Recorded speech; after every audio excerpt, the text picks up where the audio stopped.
Las más ricas bendiciones del cielo, pues, les acompañen a todo nuestro equipo madrugador. Hemos ya creado una cultura de levantarnos temprano. Así que esperemos que ya ustedes ahora con esa energía, ¿verdad? Matutina, pues puedan hacer lo mismo con sus líderes, con sus ancianos de iglesia y animar a toda la iglesia, pues, a compartir el plan de salvación, ¿no? El regalo de la salvación. Hoy tenemos un tema muy interesante, es un tema muy bonito, se titula El Evangelio en la creación o el Evangelio un símil de la creación y los objetivos del tema a partir de este capítulo en el programa enseñamos que el modelo de la salvación se encuentra a través de toda la Biblia. Enseñar que el proceso de la creación sigue la misma secuencia del Evangelio y es probablemente una de las razones por la cual Dios decidió también crear el mundo en 7 días. Dios pudo haber creado el mundo, es decir, sea el mundo formado y ya listo todo, ¿no? No, Dios quiso seguir todo un modelo, una secuencia de creación y mostrar también el paralelismo de la tierra desordenada, vacía en oscuridad, con el hombre carnal o natural, el cual se encuentra en tinieblas, vacío de la presencia del Espíritu Santo y con una vida desordenada. Destacar el hecho de que el nuevo nacimiento es una nueva creación. En la sesión de oración tenemos el texto que dice, Isaías 36:3, tú guardarás en completa paz a aquel cuyo pensamiento en ti persevera, porque en ti ha confiado. Y la cita de la oración se encuentra en Mensajes para los Jóvenes, página 112, y dice, deberíamos acostumbrarnos a elevar con frecuencia los pensamientos a Dios en oración. Si la mente se desvía, debemos hacerla volver por el esfuerzo perseverante.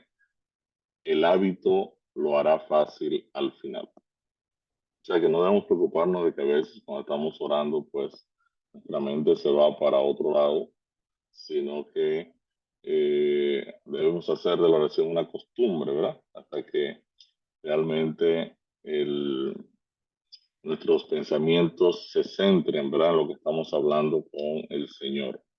Es importante que hagamos de la oración, ¿verdad? Una disciplina, una costumbre, que pasemos tiempo con el Señor a través de la oración, que hablemos con el Señor, le externemos nuestros pensamientos, ¿verdad? Nuestros temores, nuestros planes, nuestros proyectos y sobre todo nuestros agradecimientos.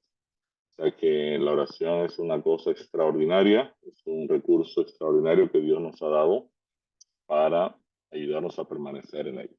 Yo también quiero presentarme delante de nuestro Dios en esta hora. Querido Padre Celestial, te damos gracias, oh Señor, por tu gran amor, tu gran cuidado, tu gran salvación que tú nos has regalado en Cristo. En esta hora, Señor, queremos presentarnos delante de ti, agradecerte por el descanso, por este nuevo día, y queremos pedir la dirección de tu Santo Espíritu en medio nuestro. Que tu palabra, pues, nos toque de manera especial, nos ayude, oh Señor, a amarte por sobre todas las cosas, a confiar plenamente en ti y también nos des, que tú nos puedas dar sabiduría de lo alto para compartir tu verdad a tantas personas que necesitan escuchar tu mensaje de salvación.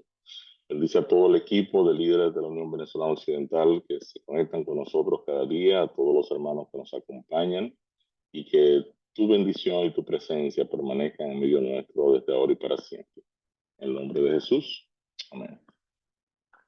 Y en la cita del texto clave para este tema, Mateo 43:1, que dice, ahora así dice Jehová, creador tuyo, oh Jacob, y formador tuyo, oh Israel, no temas porque yo te redimí, te puse nombre, mío eres tú. Entonces aquí hay una pregunta que siempre está en el manual. Al leer las notas del tema anterior, el Evangelio definido, qué nivel de compromiso nos pide Dios en su palabra con relación al Evangelio. Ahora que ya hemos completado el estudio del Evangelio y hemos visto el compromiso al que la Biblia nos llama, repasamos nuevamente toda la secuencia, ¿verdad? Nosotros iniciamos este programa diciendo que los seres humanos tenemos dos problemas existenciales que no hemos podido resolver. El problema del pecado, el problema de la muerte. Vimos cómo está estructurado el pecado o las tres dimensiones del pecado, el concepto de iniquidad, transgresión y pecado. Iniquidad implica que el pecado está presente en nosotros. La transgresión implica que el pecado tiene poder sobre nosotros y el pecado finalmente nos penaliza y nos condena a muerte. Quiere decir que esta es la realidad que afecta a toda persona que no ha conocido al Señor Jesucristo y que eh, no se ha relacionado con el Evangelio, con el plan de salvación. Entonces Dios ha provisto el Evangelio, ¿verdad? Como todo un plan, toda una estructura para confrontar al pecado en esas tres realidades o en esas tres dimensiones, ¿no? El Evangelio lo primero que hace es mostrarnos nuestra condición de pecado y la necesidad de un Salvador. Y es por eso que Dios nos da su ley. La ley de Dios tiene el objetivo de eh, señalar el pecado, Romanos 3:20, por medio de la ley es el conocimiento del pecado, ser nuestro ayo, nuestro guía, ¿verdad? Nuestro eh, pedagogo, dice Gálatas 3:23-24, para llevarnos a Cristo, para que podamos ser justificados por la fe, y también instruirnos a vivir en amor. O sea que la ley de Dios, ¿verdad? Nos enseña a amar al prójimo con nosotros mismos y amar a Dios por sobre todas las cosas. Ante nuestra realidad, el Evangelio entonces responde, ¿verdad? De manera práctica, una vez yo me doy cuenta de mi condición de pecado y de pecador, entonces entra el Evangelio con la primera propuesta de justificación. Por medio de la justificación, el Evangelio me salvó de la condena a muerte que gravitaba sobre mí por ser pecador. Quiere decir que la justificación resuelve este problema, como ya hemos estudiado. Una vez yo entiendo lo que Cristo hizo en mi favor en la cruz del Calvario, entonces yo doy testimonio público por medio del bautismo. El bautismo es donde yo um, le digo al universo que yo he creído y aceptado a Jesucristo como Salvador personal. Yo he creído y aceptado las buenas nuevas de la salvación. Y entonces participo del bautismo para ser crucificado con Cristo. La vieja naturaleza queda enterrada en las aguas y resucitamos a una nueva vida en Cristo. Entonces, la segunda respuesta del Evangelio entra inmediatamente, somos bautizados en la etapa de la santificación o la obra del Espíritu Santo en nosotros. Y decíamos en todo este programa que el Espíritu Santo viene ahora a tomar el control de nuestras vidas si se lo permitimos, ¿verdad? Nosotros podemos apagar el Espíritu o podemos sencillamente habilitar al Espíritu y apagar al viejo Ricardo o a la vieja naturaleza. Quiere decir que nosotros que antes estábamos controlados, gobernados por el pecado, esclavos del pecado, ahora pasamos a tener la libertad de poder elegir, ¿verdad? O elegir a Cristo o elegir el pecado. Y eso es lo que sucede en la conversión. En la conversión nosotros pasamos de ser controlados o dominados completamente por el pecado, ahora a ser libres para elegir, ¿verdad? La dirección del Espíritu Santo en nuestras vidas, porque Dios no nos va a obligar con el Espíritu Santo a actuar en una línea determinada, sino que el Espíritu Santo, como todo, como toda una persona cortés, actuará en nuestras vidas en la medida que nosotros se lo permitamos. Por eso el apóstol Pablo le escribe a la iglesia y le dice, le recomienda, anden en el espíritu, no satisfagan los deseos de la carne, porque en la etapa de la santificación, ¿verdad? Nosotros ahora tenemos la libertad que antes no teníamos de escoger al Espíritu de Dios en la dirección de nuestras vidas. El proceso de santificación es una obra progresiva. En esta etapa el Evangelio me salva del control del pecado, de la esclavitud del pecado, del señorío del pecado, y ahora el Espíritu Santo comienza a reproducir el carácter de Cristo en nosotros. En la segunda venida de Cristo, entonces es donde el pecado es para siempre removido de nuestros cuerpos, ¿verdad? Eh, es removido para siempre. Dios nos da cuerpos incorruptibles, cuerpos renovados, cuerpos inmortales. Eso ocurre en la segunda venida de Cristo. Y es en la segunda venida de Cristo donde el Evangelio completa la tercera fase de la redención, ¿verdad? O la tercera fase ya de todo el plan de salvación. Y es la redención, también se llama glorificación, es en la segunda venida de Cristo donde ya el Evangelio culmina con un pecador totalmente redimido, ¿no? Quiere decir que nosotros creemos en un evangelio que me salvó, me salva y me salvará. Y en el tema del evangelio definido, nosotros vimos 1 Corintios 1:30 que dice, más por él, por Dios, estamos nosotros en Cristo Jesús, el cual nos ha sido hecho por Dios sabiduría, justificación, santificación y redención. En ese tema del Evangelio definido vimos algunos textos con relación del Evangelio, con relación al Evangelio y el nivel de compromiso que Dios espera de cada uno de nosotros. Marcos 8:35 dice que todo el que pierda su vida por causa de mí del Evangelio la salvará. Vimos que Felipe anunciaba el Evangelio del reino de Dios y el nombre de Jesucristo y las personas se bautizaban automáticamente. Y esto es bien interesante porque muchas veces decimos, bueno, pero eso era en los tiempos de Felipe. No, eso pasa siempre, porque el Evangelio es una buena noticia. Si usted se propone compartir el Evangelio, usted va a ver que las personas van a responder al Evangelio. Las personas van a ser impactadas por la luz del Evangelio y eso lo vamos a ver en el tema de esta mañana. Eh, el apóstol Pablo decía que él no hacía caso de ninguna cosa, ni siquiera estimaba preciosa su vida, con tal de que acabara su carrera con gozo y el ministerio que recibió del Señor Jesucristo para dar testimonio del Evangelio de la gracia de Dios. Y también él decía, no me envió Cristo a bautizar, sino a predicar el Evangelio. Quiere decir que el apóstol Pablo tenía muy claro cuál era su compromiso, ¿verdad? Como cristiano, que era la predicación del Evangelio. Y 1 Corintios 9:16 dice, pues si anuncio el Evangelio, no tengo por qué gloriarme, porque me es impuesta necesidad, y hay de mí si no anunciare el Evangelio. Quiere decir que el apóstol Pablo llegó a tener una convicción, ¿verdad?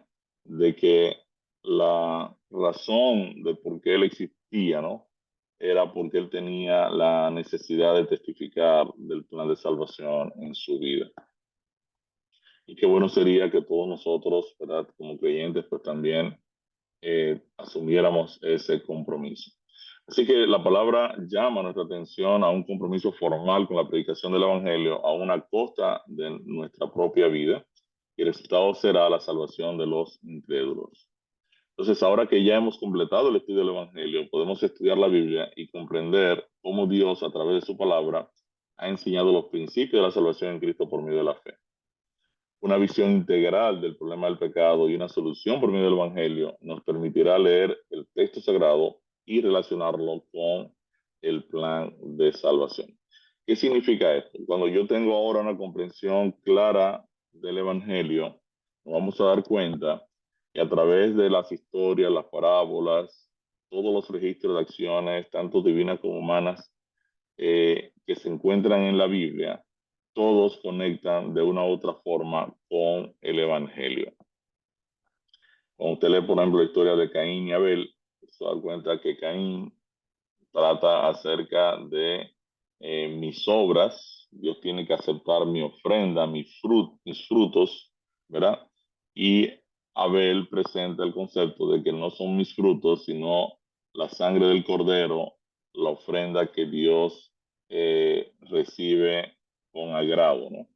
Quiere decir que aquí vemos dos métodos de salvación, la salvación por medio de las obras, la salvación por medio de la fe. Usted lee la historia de Ruth, ¿verdad? Una extranjera que necesita ser redimida, necesita un Goel, un redentor, alguien que la redima, correcto. En la historia de Ruth y Boaz, nosotros vemos cómo nosotros, extranjeros y advenedizos, ¿verdad? Necesitamos que alguien nos redima, ¿verdad? Y nos dé ahora una nueva ciudadanía para el reino de los cielos. Cada historia de la Biblia, de una u otra forma, conecta o con una porción del Evangelio o con el Evangelio de manera integral. Entonces, los próximos temas que nosotros vamos a ver durante toda esta semana, vamos a darnos cuenta de que por varios tipos de ilustraciones o historias bíblicas importantes en la palabra de Dios, nosotros vamos a ver el modelo de justificación, bautismo, santificación y redención. Eh, y sobre todo en este estudio vamos a empezar cómo desde el inicio mismo de la palabra de Dios, Dios ha modelado las diferentes etapas de la salvación. Veremos el símil del Evangelio y la creación y cómo el proceso de conversión de un ser humano, su nuevo nacimiento, es comparado a una nueva creación que Dios lleva a cabo en la vida del pecador arrepentido. Entonces vamos a analizar el siguiente versículo, 2 Corintios 5:17, que dice, de modo que si alguno está en Cristo, nueva criatura es, las cosas viejas pasaron y aquí todas son hechas nuevas.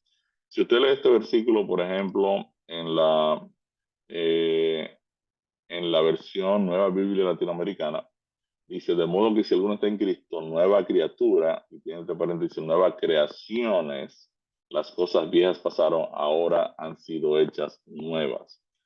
La nueva versión internacional dice, por lo tanto, si alguno está en Cristo, es una nueva creación. Lo viejo ha pasado, ha llegado ya lo nuevo. Entonces es interesante porque eh, la palabra de Dios compara la redención, lo que Dios provoca en nosotros, con una nueva creación. Una nueva creación. Eh, el paganismo ha fundamentado la solución del problema del hombre en las obras que éste puede hacer durante el transcurso de su vida. Contrario a esto, el Evangelio se fundamenta en la fe en Jesús, el Cordero de Dios. Entonces, como hemos visto en toda esta serie de estudios, eh, el enemigo de Dios ha atacado la creación como obra del Dios creador. Incluso algunos cristianos han abrazado la teoría de la evolución. Y nosotros vimos en el primer tema, el problema del hombre, una serie de versículos que certifican que Dios nos creó en la semana de la creación. El hombre es una creación divina. Eh, la tesis evolutiva plantea que es demostrable que los seres vivos evolucionan. Importante que nosotros aquí aclaremos un punto porque los creyentes en la palabra de Dios estamos conscientes de que las criaturas, o sea, la creación de Dios evoluciona.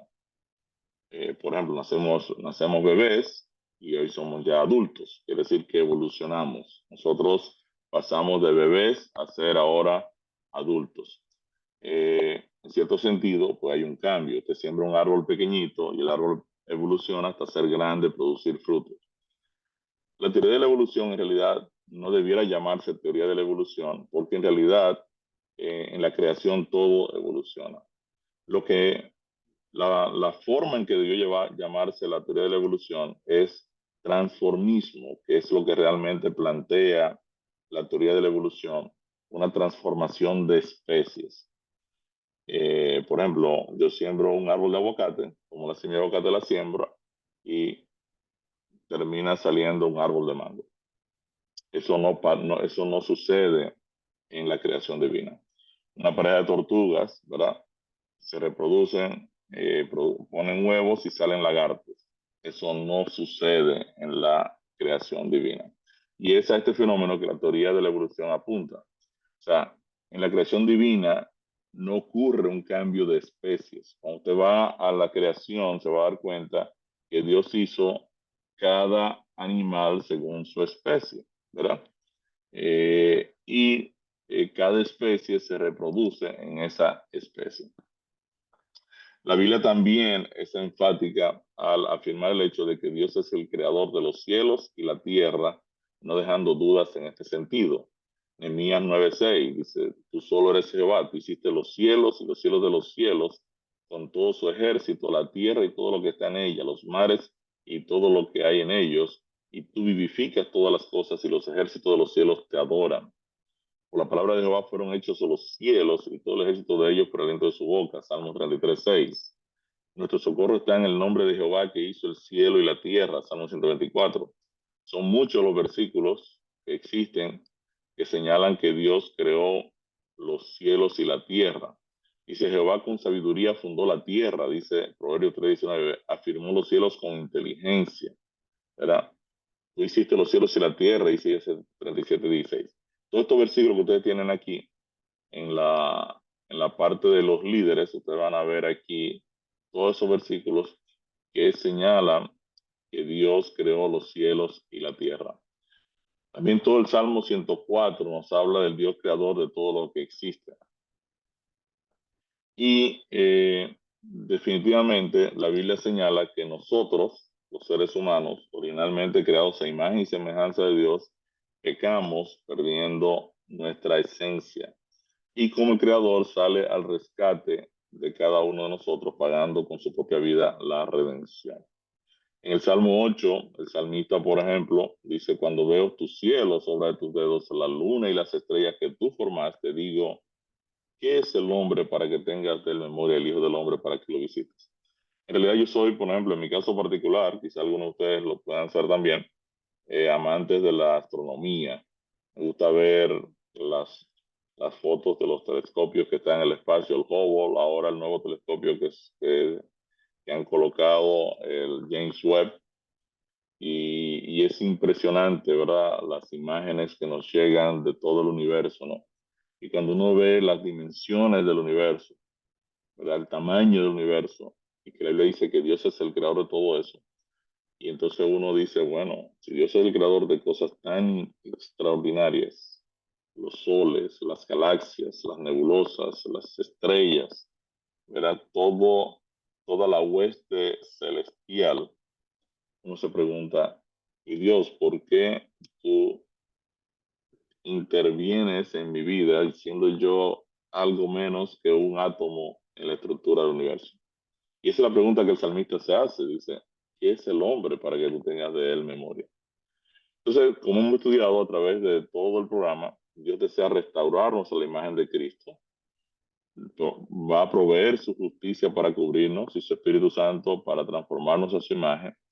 Y en realidad lo que Dios desea es finalmente pasar la eternidad con nosotros.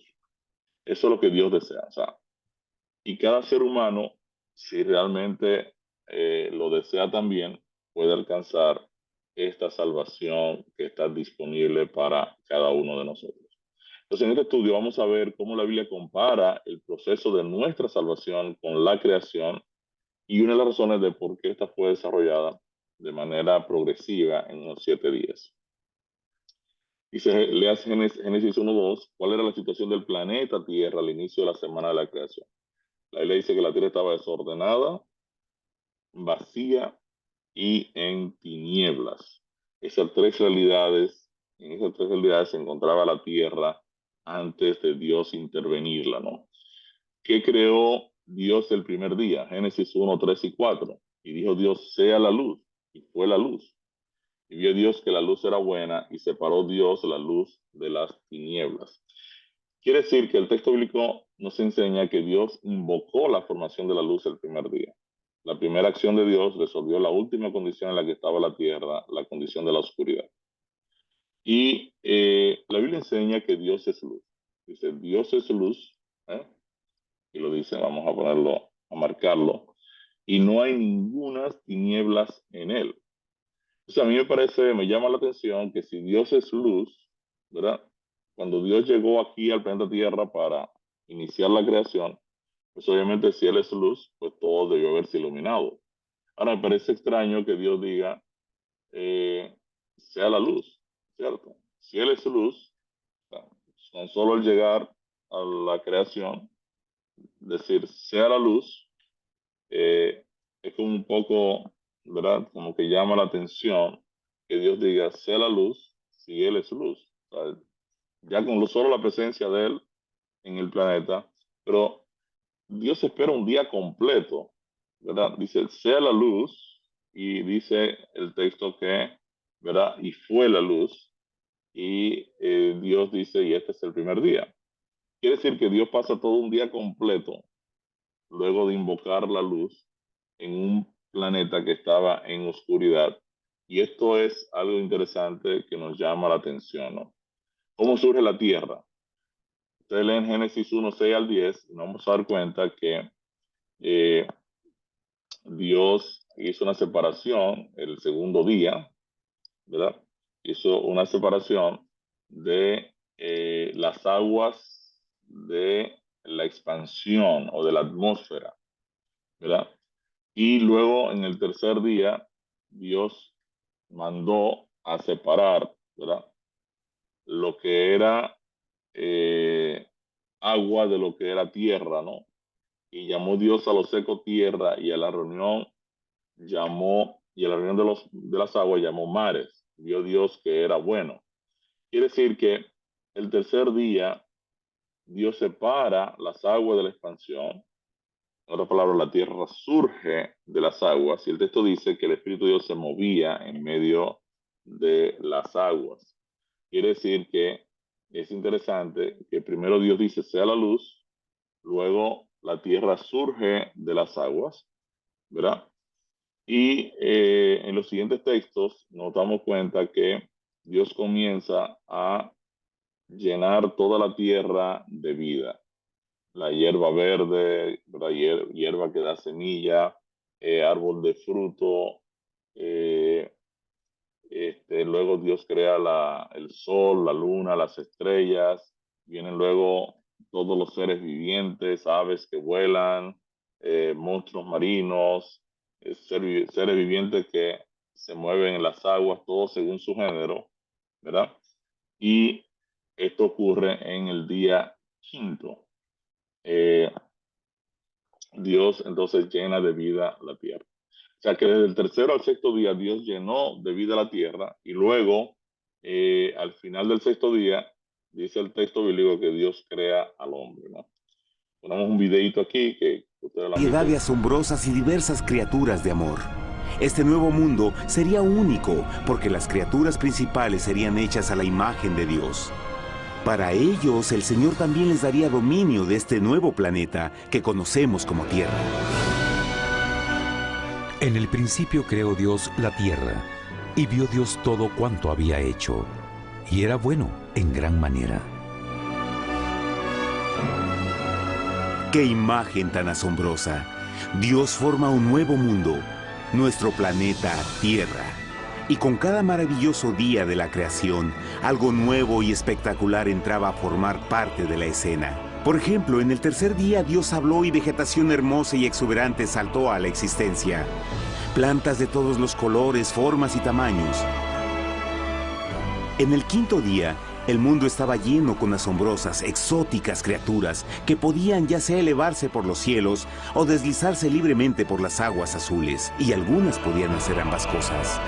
El sexto día vio la presentación de una variada y diversa multitud de animales terrestres.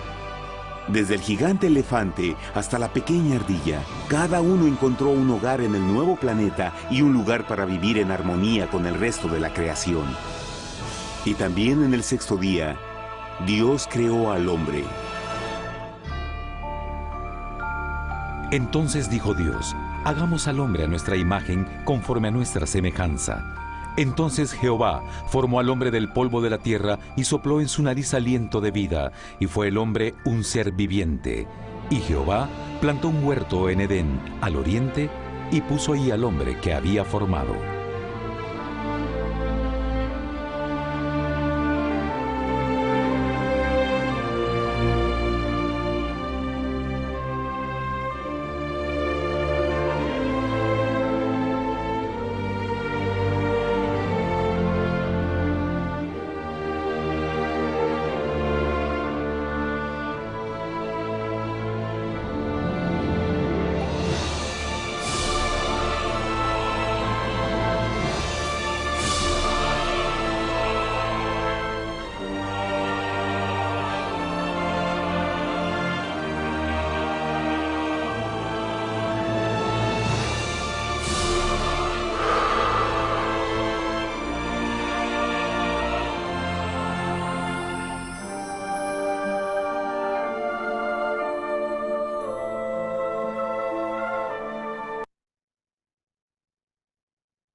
Muy bien, ¿cómo fue entonces creado el hombre? La Biblia dice que dijo Dios, hagamos al hombre a nuestra imagen conforme a nuestra semejanza. Al final del sexto día vino a la vida el hombre y la mujer creados a la imagen de Dios. Dios forma al hombre del barro, una mezcla de tierra y agua. De esta mezcla Dios prepara al hombre y la mujer a imagen y semejanza de sí. Ahora, al terminar de su obra de creación, ¿qué hace Dios? Dice, fueron pues acabados los cielos y la tierra y todo el ejército de ellos, y acabó Dios en el día séptimo la obra que hizo, y reposó el día séptimo de toda la obra que hizo, y bendijo Dios al día séptimo y lo santificó, porque en él reposó de toda la obra que había hecho en la creación. Quiere decir que al término de toda su obra de creación, Dios reposó de la obra que hizo. El Señor bendijo, santificó y reposó el séptimo día. Hacemos un pequeño resumen entonces de la creación, ¿verdad? Dios dice, sea la luz, Génesis 1, 3 al 4. Luego la tierra surge de las aguas. Luego Dios llena la tierra de vida. Dios crea al hombre, ¿verdad? A su imagen y semejanza. Dios crea su imagen y semejanza al crear al hombre. Y finalmente Dios descansa de su obra terminada. Ahora, al comparar el relato de la creación de Génesis 1 hasta el 2, al capítulo 2, versículo 3, con el proceso de la nueva creación de un pecador, podemos observar que la formación de una nueva criatura sigue el mismo proceso. Quiere decir que si leemos, por ejemplo, 2 Corintios 4, 3 al 4, dice, ¿en qué condición se encuentra el ser humano pecador con relación al evangelio?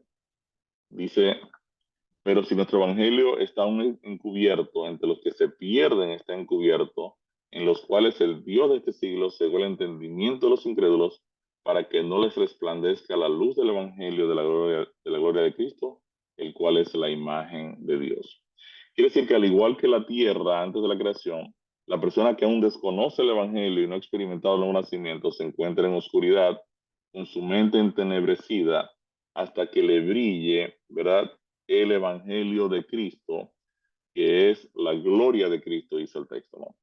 Dice, lea Colosenses 3:5 y Jeremías 10:23, de acuerdo a los siguientes textos, cómo son las pasiones y los pasos del ser humano sin Dios.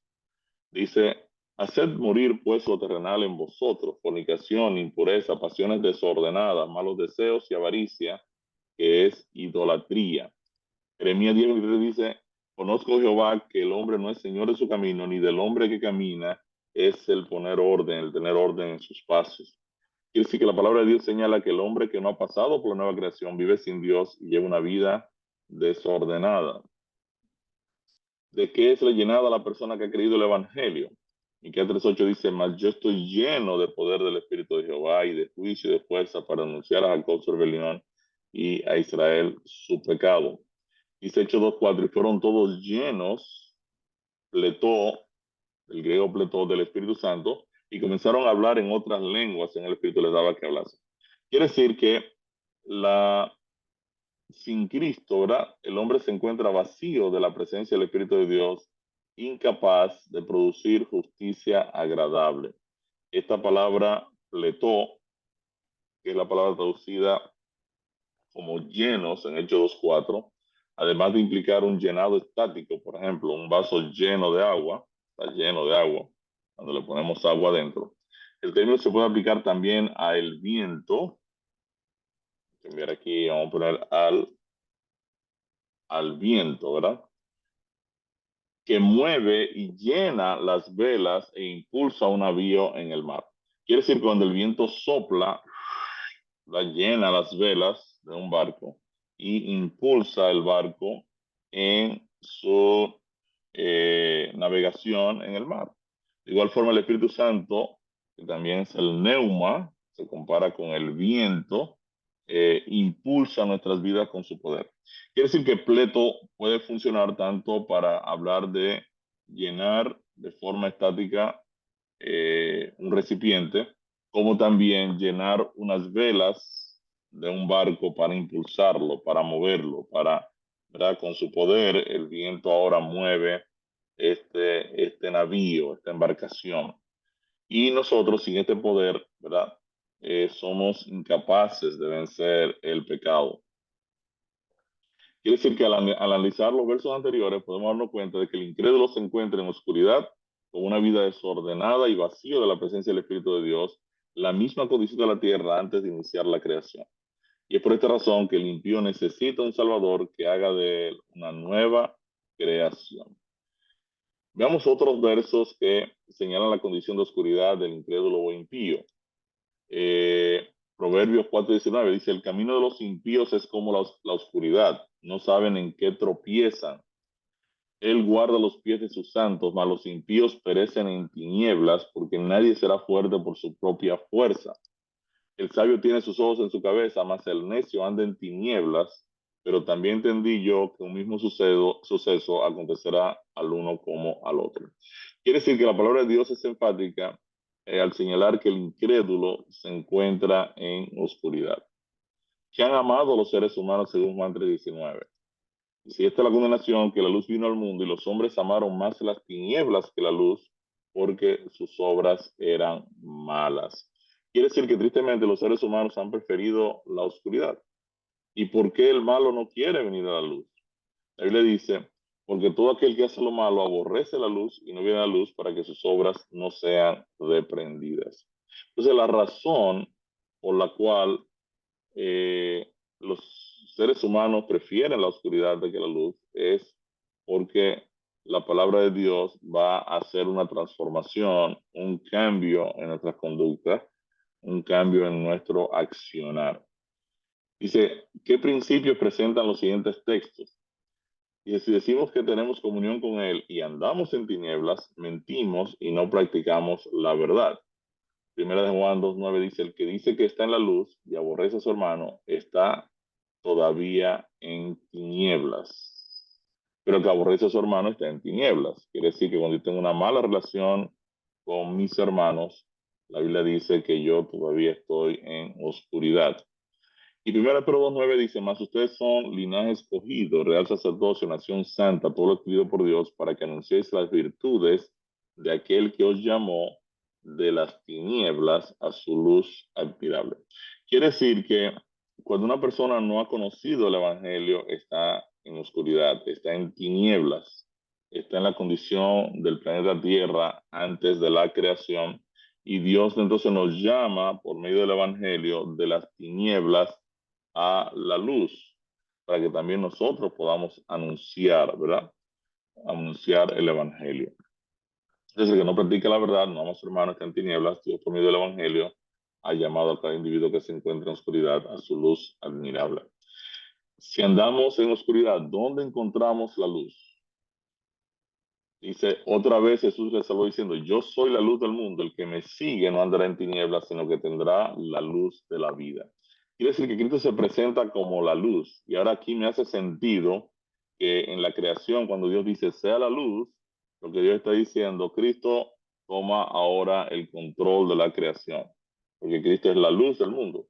Lo que Dios está diciéndole ahora, diciendo en el relato de la creación es, ¿verdad? Cristo, empodérate ahora de toda la creación. Dice Jesús, yo, la luz, he venido al mundo para que todo aquel que cree en mí no permanezca en tinieblas. Juan 1:4-5 dice, en él estaba la vida y la vida era la luz de los hombres. La luz en las tinieblas resplandece y las tinieblas no prevalecieron contra ella. Juan 1:9-10 dice, aquella luz verdadera que alumbra a todo hombre venía a este mundo. En el mundo estaba y el mundo por él fue hecho, pero el mundo no le conoció. 2 Corintios 4:6 dice, porque Dios, que mandó que de las tinieblas resplandeciese la luz, es el que resplandeció en nuestros corazones para iluminación del conocimiento de la gloria de Dios en la faz de Jesucristo.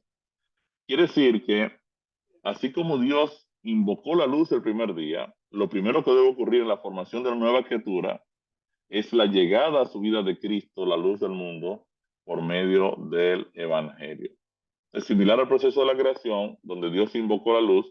El primer paso en la nueva creación del ser humano es salir de las tinieblas y la oscuridad, aceptando a Cristo, la luz del mundo, como un Salvador y Redentor.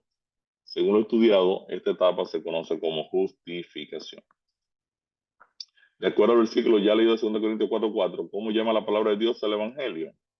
Lo llama la luz del Evangelio, la luz de la gloria de Cristo, el cual es la imagen de Dios. O sea, de acuerdo a la Biblia, el Evangelio es la luz de la gloria de Cristo. ¿Cómo presenta la Biblia a aquellos que han creído y aceptado el Evangelio? Dice, porque en otro tiempo ustedes eran tinieblas, mas ahora ustedes son luz en el Señor, anden como hijos de luz. Quiere decir que una vez hemos nacido nuevo y experimentado una nueva creación por medio del bautismo, los creyentes somos considerados por la palabra de Dios como hijos de luz. Y esto ocurre en el bautismo, en la experiencia del bautismo. Así como la tierra surgió de las aguas, donde el Espíritu de Dios se movía, luego de Dios invocar la luz, el pecador arrepentido que ha recibido la luz del Evangelio y creído en este, es guiado por el Espíritu de Dios a través de la experiencia del bautismo, que fue lo que estudiamos. Quiere decir que una vez la luz ha llegado a la nueva creación, ahora, así como la tierra surge de las aguas, el pecador surge también de las aguas en el proceso del arrepentimiento a través del bautismo. ¿Qué ha ofrecido Dios a los que le obedecen? Y también el Espíritu Santo, el cual ha dado Dios a los que le obedecen. Dios ha dado su Espíritu Santo a aquellos que tienen, ¿verdad?, una actitud hacia la obediencia. ¿Qué dicen estos textos en cuanto a lo que Dios hace en nosotros con su Espíritu? Hechos 4:31 y 13:52. Cuando hubieron orado, el lugar en que estaban congregados tembló y todos fueron, pletó también, llenos del Espíritu Santo y hablaban con denuedo la palabra de Dios. Y si los discípulos estaban llenos de gozo y del Espíritu Santo. Ahora que hemos creído, Dios nos llena de la presencia del Santo Espíritu. Ahí lo utiliza la figura de llenar al proceso del Espíritu Santo habitar en el creyente y guiarlo completamente a través de la palabra. Según Colosenses 2:5, ¿qué miraba el apóstol Pablo en la iglesia de Colosas que lo llenaba de gozo? Porque aunque estoy ausente en cuerpo, no obstante, en espíritu estoy con ustedes, gozándome y mirando vuestro buen orden y la firmeza de vuestra fe en Cristo. De igual forma como el Espíritu de Dios operó en la iglesia de Colosas, trayendo orden a la misma, el Espíritu Santo trae orden a la vida del creyente que ha creído y aceptado el Evangelio. La presencia del Espíritu Santo llena de vida y orden a cada creyente que ha decidido permanecer en Cristo. Y tal y como hemos estudiado, esta obra continua y progresiva, la palabra la reconoce como el proceso de la santificación. Ahora, según Efesios 4:13, ¿qué obra terminada desea Dios en todos nosotros por medio del Evangelio? Dice, hasta que todos lleguemos a la unidad de la fe y del conocimiento del Hijo de Dios, a un varón perfecto, a la medida de la estatura de la plenitud de Cristo. Quiere decir que durante todo el proceso ahora de santificación, el objetivo de Dios es, ¿verdad?, poder plasmar en nosotros la imagen, la semejanza de Cristo. Y eso lo estudiamos en el tema Cristo en nosotros. Así como Adán fue creado a imagen y semejanza de Dios al término de la semana de la creación, el Espíritu Santo va reproduciendo de manera progresiva la imagen de Cristo en nosotros en la etapa de la santificación. Esta obra perfecta tiene como fin la vida eterna. ¿Qué llamado nos hace Jesús a cada uno de nosotros?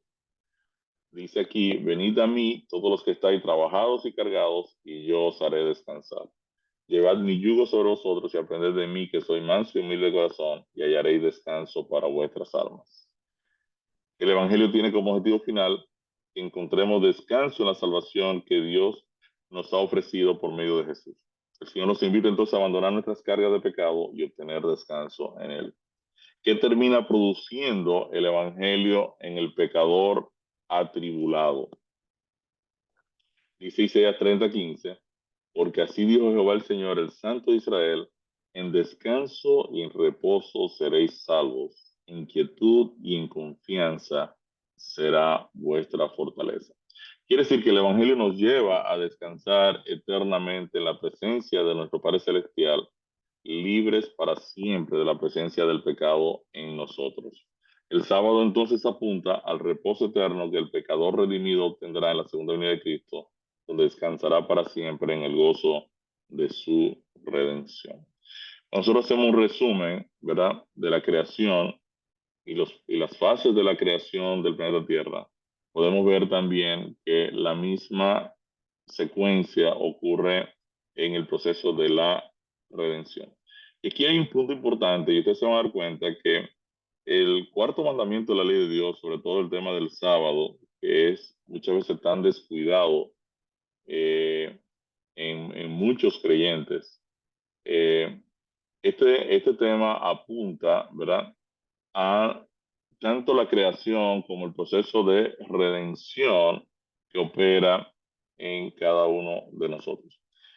En esencia, cuando nosotros vamos a la secuencia de la creación, vemos que el primer día Dios crea la luz, y cuando hablamos de la nueva creación, de un pecador, en el proceso en el cual un pecador pasa ahora por el proceso de conversión, también nos damos cuenta que el pecador debe ser iluminado por el Evangelio de Cristo o la etapa de la justificación. Luego vemos que la tierra surge de las aguas, vemos que el pecador surge de las aguas, Dios llena la tierra de vida, Dios nos llena de la presencia del Santo Espíritu, el proceso de santificación. Dios crea su imagen y semejanza el viernes. El Espíritu Santo plasma la imagen de Cristo en nosotros o desea plasmarla a través del proceso de la santificación. Y finalmente Dios descansa de su obra terminada. El pecador redimido reposa en Cristo para siempre en la redención. Quiere decir que cuando hacemos un resumen del relato de la creación, la condición de la tierra antes de la creación desordenada, vacía y en oscuridad, y luego la condición de la tierra iluminada, llena de vida y ordenada. El proceso de la nueva creación también en Jesús, el hombre se encuentra en oscuridad, vacío del Espíritu Santo, con una vida desordenada. Inicia la nueva creación, ¿verdad? Cristo, la luz, nos ilumina, inicia el proceso de conversión a través de la justificación. Luego la tierra surge de las aguas, opera el bautismo en nosotros. Dios llena de vida la tierra, el Espíritu es el que da vida. El Espíritu viene a ordenar nuestro andar, ¿verdad? Eh, el Espíritu Santo va a provocar el carácter de Dios en nosotros, estará plasmándolo en el proceso de la santificación. Y finalmente, Dios descansa el sábado de su hora terminada. El pecador redimido descansa en Cristo Jesús. Entonces aquí vemos las tres fases de la salvación. Al ser humano que estaba en oscuridad, vacío del Espíritu Santo, con una vida desordenada, con Jesús el hombre se encuentra iluminado con la luz del Evangelio, justificación, lleno del Espíritu Santo, bautismo, con una vida ordenada, semejanza de Jesús en el proceso de la santificación, reposando en la salvación o en la redención. Respuesta al tema, ¿entiende usted que el pecador sin Cristo se encuentra desordenado, vacío, en tinieblas, similar a la tierra antes de ser creada? Desea usted que Dios lo ilumine, lo llene de su Espíritu Santo y ordene sus pasos hasta ser hecho semejante a Jesús y encontrar reposo. De no ser así, ¿en qué condición estarías? En resumen, ¿qué hemos aprendido? Aprendimos que el Evangelio es una creación y que una nueva creación y que existe un paralelismo entre la creación de la tierra y la nueva creación de un creyente en Cristo. Aprendimos que el incrédulo se encuentra en la misma condición de la tierra antes de iniciar la creación, en la oscuridad, una vida desordenada y vacía de la presencia del Espíritu Santo. Y el incrédulo está necesitado de un Salvador que haga de él una nueva creación. Comparamos la estructura de la creación del planeta Tierra con la estructura de la creación de una nueva criatura en Cristo, ¿verdad? Y finalmente aprendimos que por medio del Evangelio el ser humano termina iluminado por la gloria de Cristo, lleno de la presencia del Espíritu Santo, su vida ordenada por la palabra y reposando en la salvación.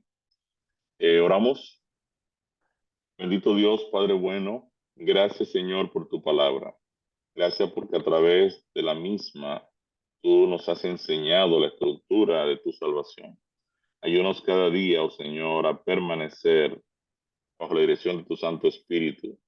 Que podamos, oh Señor, ser guiados por tu Santo Espíritu en nuestras vidas, en nuestras decisiones, en nuestros planes, en las ideas que nos llegan, la forma en que pensamos, lo que decimos, lo que hablamos, pues venga sancionado por tu Santo Espíritu y filtrado por tu carácter, oh Dios, en nuestras vidas.